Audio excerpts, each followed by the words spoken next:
I am Elodie. My mother didn't just cut me out of my father's will. She orchestrated a cruel campaign to erase my existence, handing my sister everything while leaving me with nothing but lies. But when I uncovered a hidden truth they thought was buried forever, I turned their polished legacy into a public reckoning they couldn't escape. Before we dive in, tell me, have you ever felt like your own family decided you didn't count? Let me know where you're listening from. This one's for everyone who was left off the list but never forgotten. I don't know what I expected walking into the Langston estate that afternoon, but silence wasn't it. Not from the walls, which once echoed my father's laugh, not from the people sitting around that polished walnut table who couldn't meet my eyes, and certainly not from my mother, who stood like a statue at the head of the room, hands folded neatly in front of her velvet skirt, gaze steady, smile carved from stone. You've already written me out, I thought, their silence a deafening betrayal. I hadn't been home in 4 years. Even then, it was only for a weekend, and I'd spent more time in coffee shops than I had in this house. But after Dad passed, Marigold had called me. Not to ask how I was doing, no, never that, but to say, "You should come to the house. Mom's planning to go over the estate." You're setting a trap, I suspected. Her call a calculated summons. Not a memorial, not a reading of the will by a lawyer, just a family gathering, the kind where everyone knows what's going to happen except you. The front door opened before I even knocked. Housekeeper, new one. I think she didn't recognize me, just gave me a polite smile and pointed toward the back conservatory. The moment I walked in, the air changed like a warm bath drawn too long ago, still, but not inviting. Marigold was already there, legs crossed, designer scarves tossed over one shoulder like a trophy ribbon. Her auburn highlights caught the afternoon sun just so, and her lips pulled into a smile that didn't touch her eyes. "Elodie," she said, the name sweet as syrup. "You made it." "I said I would," I replied, taking a seat at the end of the table. No name card, no greeting, just a plain cloth napkin left unfolded while the others had been pressed into neat little flower shapes. I picked it up and folded it into a flower myself. Muscle memory. Dad taught me how to do that at Christmas once, back when the table was filled with laughter instead of calculation. You can't erase those moments, I thought, the napkin a quiet rebellion against their neglect. No one noticed. Celeste entered like a senator at a press conference. Posture regal, expression unreadable. Her perfume hit the room before she did. Lavender, musk, and something sharp underneath. She didn't sit. She stood at the head of the table, rested her perfectly manicured hands on the back of her chair, and smiled. "Thank you all for coming," she began as if we were guests, not her children. "There won't be a formal reading. Your father and I discussed everything before his passing. It was all quite simple." She turned to Marigold. "The estate will go to you, darling. That includes the house, the vineyard property, and the company shares. Oh, and the mountain cabin. He always loved how you decorated it." "You're crowning her, not me," I seethed silently, her words a deliberate exclusion. There was a beat of silence. I blinked. Once. Twice. "And me?" I asked, trying to keep my voice steady. My mother's smile didn't falter. "You've always been the independent one, Elodie. So capable. We didn't want to hold you back. Besides," she tilted her head, tone light, but fine. "Don't you believe in earning your way?" You're mocking my pain, I thought, her dismissal a calculated wound. That's when I knew this wasn't an oversight. This was planned. They'd written me out. Marigold gave a small nod like it was all perfectly reasonable, as if it made sense to give everything, every memory, every asset, every trace of our father's life to her. I said nothing more during the meeting. What was there to say? The others, distant cousins, a few close family friends, mingled afterward as if nothing had happened, as if a woman hadn't just been disinherited in front of them. I waited until most had left before I approached her. She was standing in front of the silver-framed hallway mirror, touching up her lipstick, still poised, still immaculate. "He said he wanted things fair," I said. She didn't turn to look at me, just pressed her lips together, blotting them gently on a tissue. "Fair doesn't mean equal, Evelyn," she said calmly. "Work harder."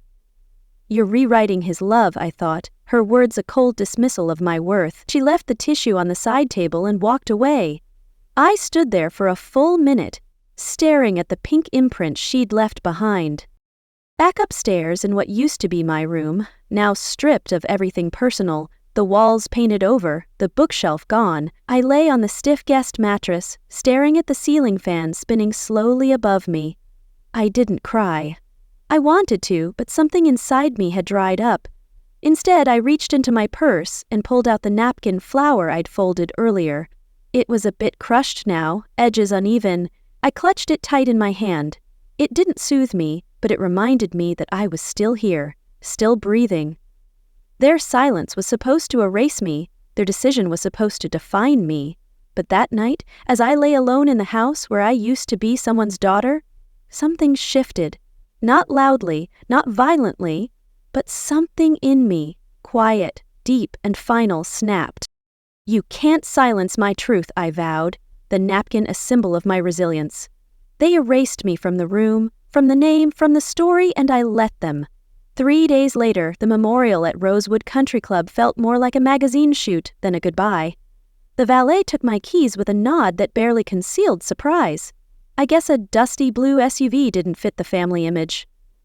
I caught my reflection in the tall glass doors, back dress, simple heels, hair pinned back. I looked like I belonged, almost. Inside, the lobby was dressed in lilies and over-polished grief. A host greeted me with the kind of rehearsed sympathy you'd expect from someone trained to serve cocktails and condolences in the same breath. "Are you with the family?" he asked, squinting at a clipboard. "I'm Elodie," I said. He scanned the list. I watched his eyes pause, flick down, skip. "Oh, right! You must be one of the guests from Raleigh. This way." "You've already forgotten me," I thought, his dismissal a preview of their narrative. I didn't correct him. I walked in. The room was softly lit, carpet thick enough to hush every footstep. A display of photos near the fireplace showed Dad's life like a montage from someone else's memory. Thane Langston shaking hands with senators, standing at the cabin with Marigold and Celeste, cutting ribbons at company events. Not a single photo of the hospital. None from the last year. None with me. I moved toward the seating area, brushing past clusters of people who didn't quite step aside. "That her?" a woman whispered to another. "I didn't know Thane had a second daughter. She's not in the article." The article. I found it laid out on every table. Remembering. Thane Langston, visionary, veteran, father. 2 pages, 3 paragraphs on Marigold's childhood memories of sailing on Lake Norman. A full spread of pictures with captions. I flipped through it slowly. I was nowhere in it. "You've erased my love," I thought. The article a public theft of my bond with him. I sat alone. The velvet of the chair scratched against my skin, too stiff for comfort, too shallow to sink into. My eyes stung, but I kept them steady. I'd trained myself to smile through worse. And then Celeste appeared. She stood center stage, Marigold beside her like a reflection in softer light. Someone rang a glass and the room fell into that reverent hush wealthy families expect when they speak. "We want to thank you all for being here." Celeste said Thane was a man who believed in legacy and in honoring those who carried it forward. She turned, lifted a small velvet box from the table, and handed it to Marigold. "Your father wanted you to have this." Gasps of admiration rippled through the room. Inside the box, the Patek Philippe. Silver dial, gold band. I knew that watch like my own skin. He'd let me wind it every Saturday. Told me once, "When you learn to take care of the small gears, the big ones won't scare you."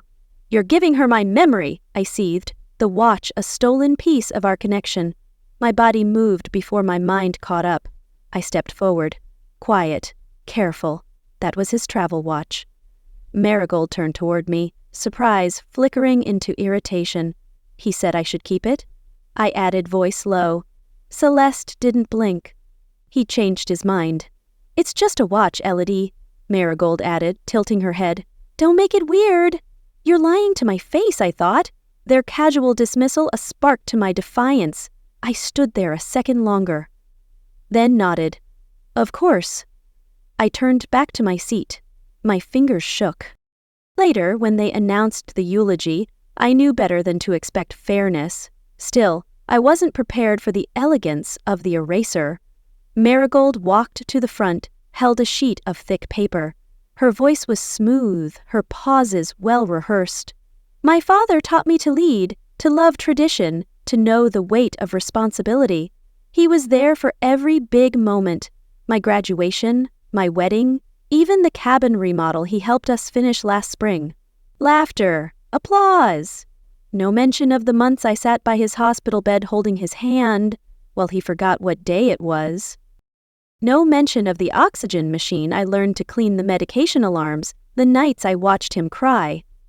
You're stealing my sacrifice, I thought, her speech a curated theft of my devotion. When she finished, people stood, clapped, even as if she'd performed, not remembered. Celeste stepped forward, smiled, calm. Some daughters are born to carry the name, she said, her eyes sweeping over the crowd. Others were just passing through. You're erasing my existence, I realized. Her words a surgical cut to my heart. The words cut slow and clean. I didn't argue, didn't flinch. I reached for my napkin and folded it again, this time without even thinking. The same shape, the same small ritual. I placed it gently on the plate, stood, and walked out through the quiet. No one stopped me, no one noticed. The drive back to Raleigh was long, quiet, and slow, the kind of silence that isn't just about noise. It's about what gets buried in your chest when no one else will carry it with you. I pulled into my apartment complex around dusk. My neighbors were out walking their dogs or pushing strollers, oblivious to the war still ringing in my ear. The moment I stepped inside, the warmth of familiarity should have brought comfort. Instead, I dropped my purse on the kitchen counter and just stood there, still dressed in black, still clutching the brochure from the memorial like it owed me answers. I didn't sleep that night. At some point, past 3:00 a.m., I sat on the floor of my bedroom with my old black notebook in my lap, the one I used during those months caring for Dad. I flipped through pages filled with scribbles, medication schedules, appointments, little quotes he'd mumbled when he was lucid. You always see the pattern first, Elodie, he said once, circling a headline with his finger. Never let people confuse you with noise. You saw my strength, I thought, his words a guide through their deception. That phrase wouldn't leave me alone. He changed his mind. That's what Mom had said about the watch, but he'd never mentioned any such change to me, not even once, and until the very last week, when the stroke took his speech, his mind had been clear, sharp, even. We'd had hard conversations, honest ones. I opened to a fresh page and wrote down what I remembered, what he said, what he didn't, dates, phrases, where he kept certain documents. It wasn't about revenge, not yet. It was about clarity, because something didn't add up. The next morning, I made coffee and opened my email. There, buried under newsletters and job alerts, was a message from Eleanor, our family's former assistant. She'd left the estate the year before after a quiet fallout with Mom. We hadn't spoken since. Her subject line simply read, "You should see this." The attachment was a digital proof of an article titled Legacy of Thane Langston. The layout was pristine, headlines in serif font, quotes from business leaders, and a photo near the center. Marigold, Celeste, and Dad standing on the steps of the main house. The caption read, "The Langston family, Thane, Celeste, and their daughter Marigold." My throat tightened. I remembered that photo. I took it. I remembered how Dad had laughed that morning, telling Marigold she looked like she was running for office. I'd adjusted the lighting, reminded them to stand closer, and now, somehow, I had been erased from it. Like I'd never held the camera, never stood 2 feet away from the family I thought I still belonged to. You've stolen my place, I thought, the photo a public erasure of my role. I set the laptop aside. That was the moment something changed. I moved to the coat closet, pulling down the top storage box labeled Dad. It was full of random things. His veteran's flag, a few books I hadn't returned to the study, and one envelope with his handwriting on the front, my name. I sat on the carpet and opened it slowly. Inside, a folded letter and a stapled copy of a will. The letter was short but unmistakably him. Elodie. I don't trust that everyone will do what's fair when I'm gone. Keep this just in case. You know who I am. You know what I intended. Love, Dad. You trusted me? I whispered, his letter a lifeline against their lies. I opened the attached document, dated 8 weeks before his passing. It wasn't handwritten. It was clean, typed, signed, witnessed, and it split everything equally between Celeste Marigold and me. The house, the cabin, the company shares, all listed, each name typed clearly, including mine. I just sat there, holding it, staring at it like it might dissolve if I blinked. They had changed it. Someone had. I knew better than to act right away. I didn't forward it to anyone, not yet. I didn't call a lawyer. What I did instead was quieter. I walked over to my printer, scanned a copy, and printed another for backup. Then I turned back to my laptop and opened a private browser window. The Langston estate had been transitioned into a holding company weeks after Dad's death. I searched through public filings, board member changes, and saw the new trustee list. Celeste Marigold, a name I didn't recognize, likely the family attorney. Not mine.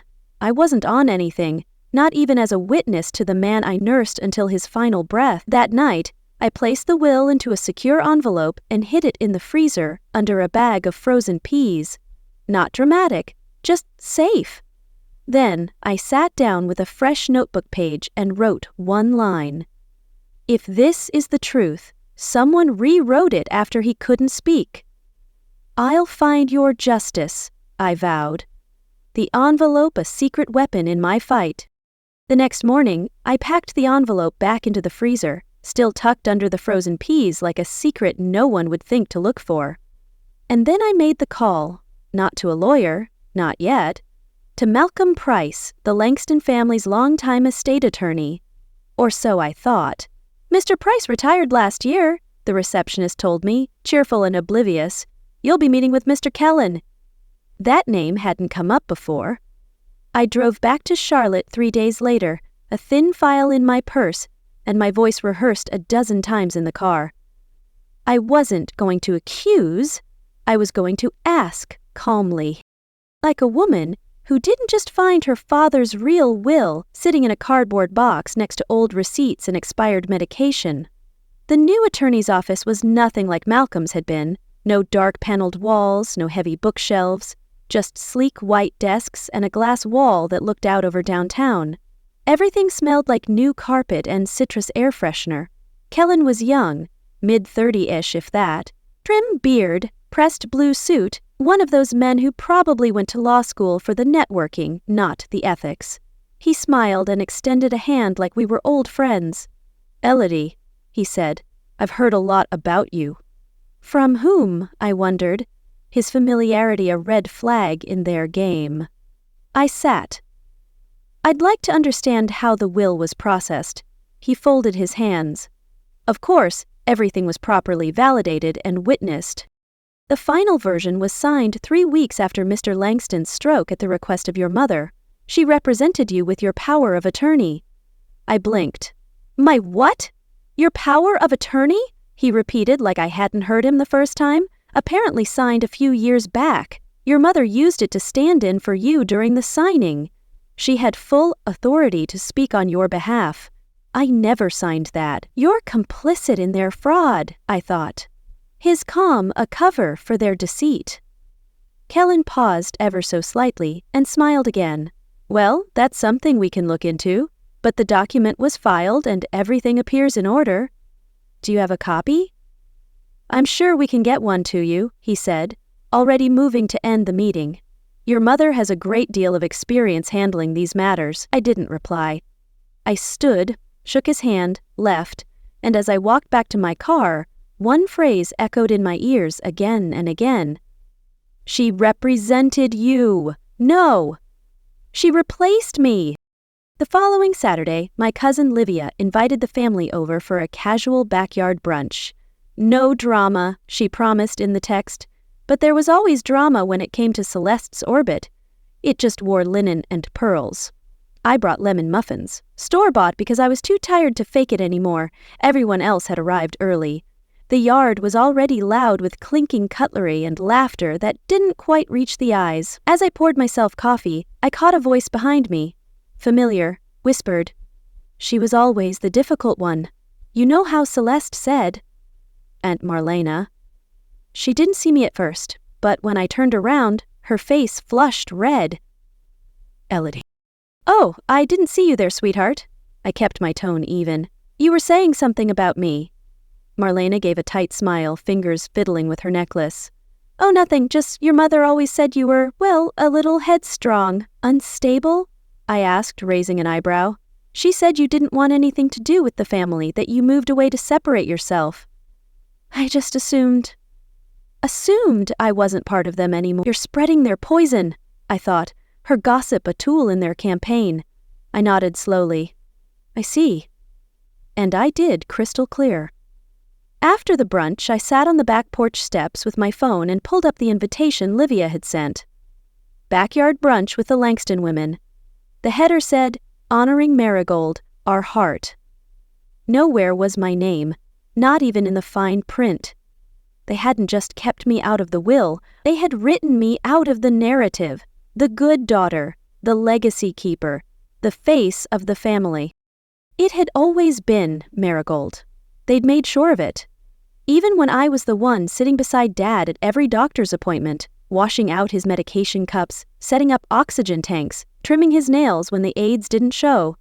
But I wasn't in the photos, or the speech, or the brunch invites, just like I hadn't been in the room when the final will was signed, because someone decided I didn't need to be. I went home that afternoon and pulled out a fresh legal pad. On the first page I drew 3 columns. Date, event, omitted or included. I started filling it in. Jan 15, Dad's stroke. I was at the hospital. Feb 2, supposed will signing, not informed. Feb 20, obituary printed, only Marigold listed. Feb 28, memorial brunch, no mention of me. Then I flipped to the next page and wrote 1 sentence across the top. If they spent years editing me out, maybe it's time I show up with my own version. I'll expose your lies, I resolved, the legal pad a blueprint for my reckoning. The light in my living room dimmed as the clouds gathered outside, but I didn't bother switching on the lamp. I sat in the same spot for what felt like hours, just staring at the yellow legal pad where I'd started outlining the pattern of my eraser. It wasn't just the will. It wasn't just the brunch or the headline or the invitation that called Marigold the only daughter. It was something deeper.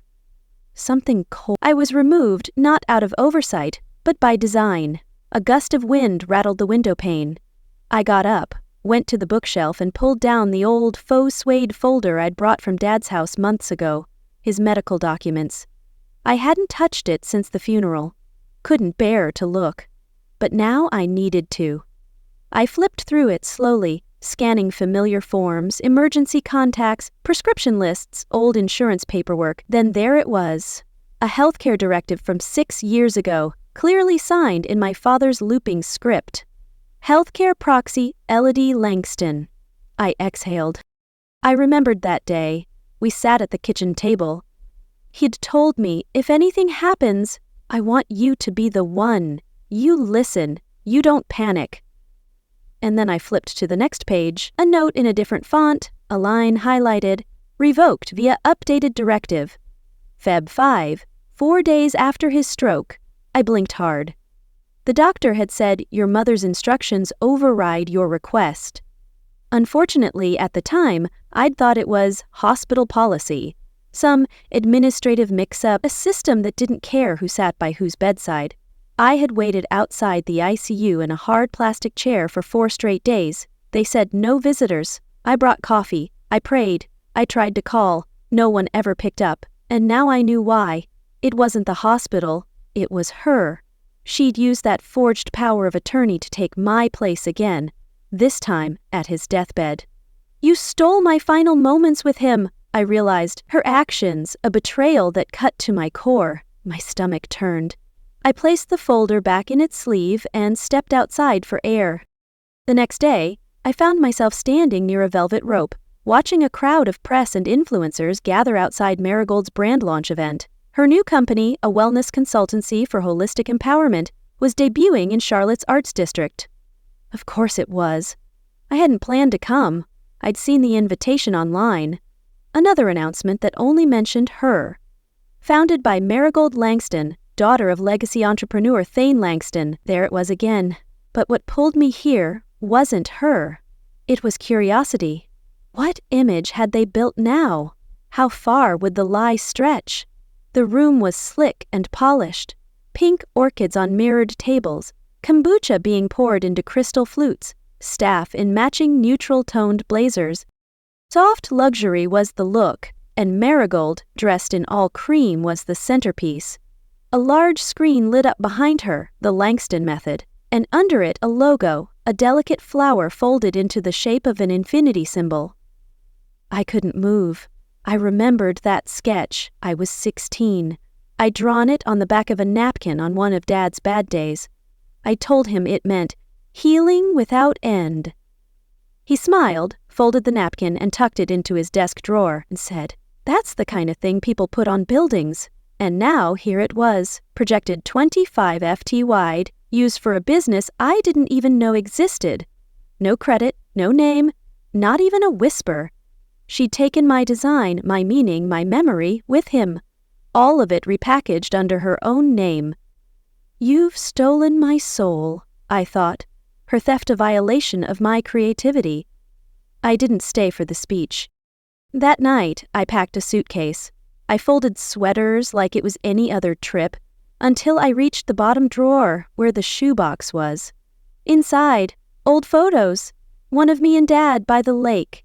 My high school graduation card he'd kept in his office. I placed the photo on the bed, sat down next to it, and whispered, "They won." I stared at the wall, numb. I felt smaller than I had since this whole nightmare began. They've always won. I reached for the lamp to switch it off, and that's when I saw it. A slim white envelope wedged between two books on the nightstand, my name written on the front in Dad's handwriting, and my hand froze in midair. The envelope was wedged between two dog-eared books I hadn't touched in years. Books Dad had given me, back when he still thought I'd end up teaching literature at UNC Chapel Hill. I pulled it out carefully, the paper already yellowing along the crease. My name was written on the front in his familiar slanted print. No deer, no flourish, just Elodie. I sat down on the edge of the bed, hands trembling more than I wanted to admit. Inside was a single sheet of lined paper, folded clean, corners aligned, no envelope lining, no legal jargon, just his words in black ink. If you're reading this, I probably didn't get the chance to protect what's fair. I'm sorry. But I trust you'll know what to do. There was no anger in his tone, just quiet resignation. Beneath it, taped to the bottom with a piece of masking tape, was a small USB stick. I didn't breathe for a second. I plugged it into my laptop and the screen blinked to life. There were two folders, one labeled Will Original and the other Backup Docs and Passwords. I clicked through the first, scanned images of a notarized will, signed, dated, sealed. My name was there, clear as day, next to shares for Celeste and Marigold. Equal thirds. Dad had known, and he'd tried. You left me a legacy, I thought. The USB, a treasure trove of his trust. I leaned back in my chair and stared at the screen. It felt surreal. After everything. After being erased from photos, documents, conversations, there it was. Proof that he had seen me, considered me, loved me in a quiet, steady way they couldn't mimic, no matter how many parties they hosted. The second folder was filled with spreadsheet files, joint account access, login credentials for cloud storage, even scanned receipts. All last updated 3 months before his stroke. Breadcrumbs. He left them for me because somewhere deep down he knew someone would come for what wasn't theirs. I closed the laptop lid and stood still in the dark. The suitcase sat half open on the floor, half packed from earlier that night. I stepped over to it, zipped it shut, and shoved it back into the closet. If he trusted me to carry this, I won't walk away. Charlotte was an hour's drive. I didn't plan on seeing her, but when I passed by the new cocktail lounge in Uptown and saw the crowd gathered under silver signage, I parked.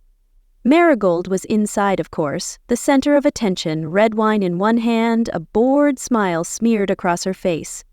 It was late. Most guests were on their third glass. The room buzzed with laughter and networking. I slipped in quietly, no one really noticing. I found a quiet corner near the bar and kept my eyes low. She didn't notice me at first, but then her gaze swept across the room and locked with mine. She smirked. "Well, look who decided to crawl out of Raleigh," she said, loud enough for her table to hear. "Still chasing Dad's ghost." I didn't respond. She stepped closer, unsteady in her heels, and tipped her glass my way. "You know, she always said I was the only one worthy. You were just useful, practical, a placeholder. She told me you'd never fight back." Then she leaned closer, breath wine, sweet and sour, and whispered, "She said you didn't have the guts, ever." "You're taunting my pain," I thought, her words a spark to my fury. I didn't move, didn't flinch. I just let my fingers graze the phone in my coat pocket. The recording app was already running. I walked out without another word. It was past midnight by the time I got back to my apartment. The street was quiet, the kind of hush that makes you think the city's holding its breath. Inside, I poured myself a glass of water and sat at the kitchen table. I pulled out the USB, the printed will, the phone, and laid them all side by side. This wasn't just about me anymore. It wasn't even about what I was owed. It was about setting the record straight. Marigold could have her wine launches, her flower-branded infinity signs, her curated version of our family. But I had something better, the truth. And this time, I wasn't handing it over. This wasn't for revenge, it was for correction. The next morning, I woke up with that sentence still echoing in my head. It had come to me the way clarity often does, not like a roar, but a whisper that doesn't leave. The apartment was still dark. I hadn't slept more than 4 hours, but I didn't feel tired. I felt clean, focused, not angry, not anymore, just awake. An hour later, while I was sipping coffee by the window, a text buzzed through from an old classmate I hadn't heard from since high school. "Saw your mom and sister in this new promo. Thought of you." There was a link beneath it. No explanation. No smiley face. I clicked. It was a video. Slick, overproduced, loaded with emotional piano music and warm-toned filters. A legacy piece celebrating the enduring vision of Thane Langston and his family's contribution to wellness and leadership. Image after image rolled across the screen. My father in his younger years standing beside Celeste, Marigold in polished suits in photo after photo. The three of them at ribbon cuttings, at speaking events, in family portraits. Nowhere? Nowhere. Not even in the group shot I remembered setting up myself. Then the scene shifted to a dramatization. An actress wearing glasses and a sweater strikingly similar to one I used to wear was shown gently helping an older man into a wheelchair. The caption read, "Marigold's dedication to her father during his final months." "You've stolen my care," I seethed, the video a brazen theft of my sacrifice. I stared at the screen. They had taken my care, my time, my pain, and handed it to Marigold like a crown. I shut the laptop slowly, not out of shock, but to keep from slamming it. Later that day, another message came through, this time from a friend in Raleigh who once helped me file paperwork for a nonprofit years ago. She attached a screenshot. Look familiar? It was Marigold's Wellness Manifesto, the vision statement behind her new foundation. Word for word, it was mine, the one I'd written 6 years earlier when I'd tried launching a community resource project in North Raleigh. I'd shut it down after funding dried up and Dad got sick. But the words had been mine. Transformative equity through accessible care and ethical leadership. Now, those same words were printed under Marigold's name, slapped across banners and pamphlets, hashtagged all over LinkedIn. No attribution, no mention, just theft. "You've plundered my vision," I thought, her manifesto a plagiarism of my heart. I sat at my desk and opened my laptop again. This time I wasn't trembling. I opened the folder marked Dad Originals, pulled out the scanned will, opened the slideshow builder. This wasn't going to be some dramatic expose. No tears, no speeches, just facts, clear, chronological. I added a photo of the will, embedded the time-stamped email from the family assistant, a screenshot of the promotional video, a clip of Marigold's drunken words from the cocktail lounge, audio scrubbed and captioned, slide after slide, calm, precise, lethal. I labeled the file Truth for Release. 4 days later, I got an email invitation from the Langston PR team. The subject line read, Celebration of the Langston Legacy, RSVP confirmed. There it was, one more glossy event. The estate would be packed. Journalists, donors, industry figures, every kind of camera and microphone. Marigold would be center stage again. No doubt Celeste would play the grieving matriarch, poised and impenetrable. I clicked RSVP. Confirmed attendance. Then I shut my laptop and leaned back in my chair. If they erased me from their story, I'll write myself back in on my own terms. They turned my silence into a weapon. I turned it into a scalpel. Your empire will crumble, I thought. The RSVP, a declaration of my intent. The valet barely looked at me as I stepped out of the rideshare car. I wasn't dressed like the others. No sleek black dress, no string of pearls. Just a tailored blazer and jeans, simple heels. My father's watch on my wrist, the one they thought I'd forgotten. The Langston estate shimmered under fairy lights. The granite courtyard filled with chattering guests balancing champagne flutes and self-importance. I walked past familiar faces, who blinked like they weren't sure if they should greet me or pretend I was the help. Inside, the main hall had been converted into an exhibition. Screens displayed looping montages of Thane Langston's legacy, his speeches, patents, newspaper clippings. Marigold by his side in every frame. A wall-sized print read, "The vision lives through her, not me." I walked slowly to the center of the room where rows of white chairs faced a temporary stage. A large projection screen stood behind a podium. People were already seated, murmuring, flipping through glossy programs. I didn't see my name anywhere in them. I found a seat near the back, not hiding, just watching. From across the room, Celeste's gaze met mine for a split second. Her expression didn't change. She turned away like I was a piece of dust she'd forgotten to sweep up. Marigold, radiant as always in ivory silk, clutched her wineglass tighter and said something into her fiancé's ear. The MC took the stage. A woman in pearls with a 3-inch smile. We're here today to honor a man who didn't just build a company. He built a legacy, a family, a future. The first few slides of the presentation began. The usual spin, legacy, impact, community. I waited. I knew the cue. After 6 minutes, the MC glanced toward the tech table. We'd now like to open the floor to personal reflections if anyone wishes to share. I stood up, walked forward, and handed the USB drive to the AV tech beside the screen. He glanced at my name badge, hesitated. I didn't raise my voice, just said clearly, "Just play it." He plugged it in. For a moment, the screen went black. Then the title faded in. Timeline of Omission. Slide 1, a photo of my father in the garden, smiling at the camera. I had taken it 3 years ago, yet the public archives credited it to Marigold. Slide 2, a scanned copy of the will. 3 names clearly listed, my name included. Slide 3, an audit trail showing metadata changes. Marigold's name bumped up, mine deleted, weeks after his stroke.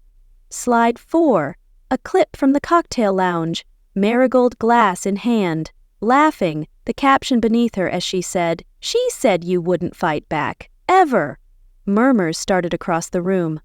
Slide a voicemail, my father's voice, crackly but unmistakably him. If this reaches you, it means I couldn't fix it. I love you, I trust you. Don't let them tell you who you are. You've awakened their reckoning, I thought. The slides a damning expose of their fraud. Silence. A silence so loud it made the chandeliers feel too still. When the video ended, no one moved.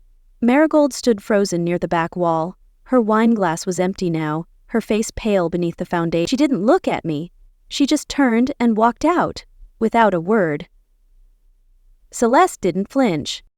She simply rose from her front row seat and walked out after her, chin high, her mouth drawn into a tight, unreadable line. For a second, the room held its breath. Then I heard it. A single clap from a woman in the third row, then another and another. Not a standing ovation, not some triumphant crescendo, just a handful of people, older, quieter, who saw what was true and decided not to let it pass in silence. 2 men in suits left shortly after. Investors, I guessed. One reporter from the Charlotte Observer snapped a photo of the screen. Another whispered to someone, scribbling something into her notebook. I didn't say anything else. I didn't need to. I walked down the center aisle, past every stunned face, past the empty space where my family used to sit. I didn't need applause. I just needed the truth to finally speak louder than their silence. 3 weeks had passed. The headlines were still floating around the internet like pollen in summer. Heir exposes inheritance fraud, philanthropy, or fabrication. Langston family scandal casts shadow over foundation. They didn't use my name much, just younger daughter or estranged relative. But they didn't erase me either. Not this time. Celeste hadn't spoken publicly since the legacy celebration. She'd retreated, canceled events, declined interviews. Even her signature pearls were absent from the society columns. Rumor had it she'd flown to France for rest. Marigold had issued a statement. Cold, polished, rehearsed. In every family, tensions rise in moments of grief. I wish my sister well as she finds her path. That was it, not an ounce of regret. But it didn't matter. The damage was done. The myth was cracked. And underneath it, something closer to the truth was finally visible. I didn't go on a victory tour. Instead, I went home. In a small storefront off Hillsborough Street in Raleigh, I opened the doors to my new advisory firm, Langston & Daughters, Legacy with Integrity. The irony didn't escape me, but neither did the healing. There were no glass elevators, no walnut desks, just a modest reception, a pot of coffee always warm, and a single picture on the wall. Me and my dad in the backyard garden. We were folding napkins into little flowers, both laughing. He had grass stains on his knees. That was the man I remembered, not the figure on glossy banners. Just Dad. You're my legacy, I thought, the picture a quiet testament to our bond. A week into opening, I received a certified envelope. No return address at first glance, just typed letters and legal formatting. Inside, neatly clipped together, was a scanned copy of my father's original will, bearing 3 signatures, his, mine, and an attorney I hadn't recognized until now. Tucked beside it, a single handwritten note. Your father trusted you. I'm sorry I didn't speak up sooner. It was signed by the former Langston family lawyer, the same one who'd gone conspicuously silent during the will revision saga. Maybe guilt finally did what truth couldn't. I placed the will beside the one he left in the envelope weeks ago. Not to compare, just to know. Now I had both, truth in duplicate. That Saturday, I drove out past the city line, away from traffic, deadlines, screens, and suspicion. The lake wasn't crowded, just a few families with picnics, a couple walking their Labrador, 2 kids skipping stones. I parked at the same gravel lot Dad used to insist on. It's closer to the trail, he always said it wasn't. But he liked the silence before the walk. The path down to the water hadn't changed, a little more overgrown now maybe, but still steady underfoot. I sat near the edge on an old bench and took a folded napkin from my coat pocket. It wasn't fancy, just the kind from a diner I'd stopped at that morning, but as I creased it carefully, shaping it into the soft memory of a flower, it didn't feel small, it felt like closure. I placed it on the surface of the water and watched as the wind caught it. It floated gently, twisting a little, then moved forward. It didn't sink. It didn't fight. It just moved on. I didn't cry. Not for what they took, not anymore. Because as I sat there, I realized there was something they could never touch. Not my father's voice, not his belief in me, not the way he folded his napkin with me on Saturday mornings when I was 9. Not the way he whispered, "I trust you," with eyes half closed in that hospital bed. Even if no one else heard it, they had tried to bury it, but the truth had roots. I stood slowly, letting the breeze catch my hair, and looked out one last time before heading back up the trail. "He didn't just leave me a name," I said quietly to no one. "He left me truth." I didn't need a stage, or a foundation named after me, or a nameplate on an office door. Some stories don't end with forgiveness, but if you can still walk forward with your name intact, that's peace. "I am Elodie, and I am whole," I whispered, my heart scarred but unbroken, carrying a truth they could never erase.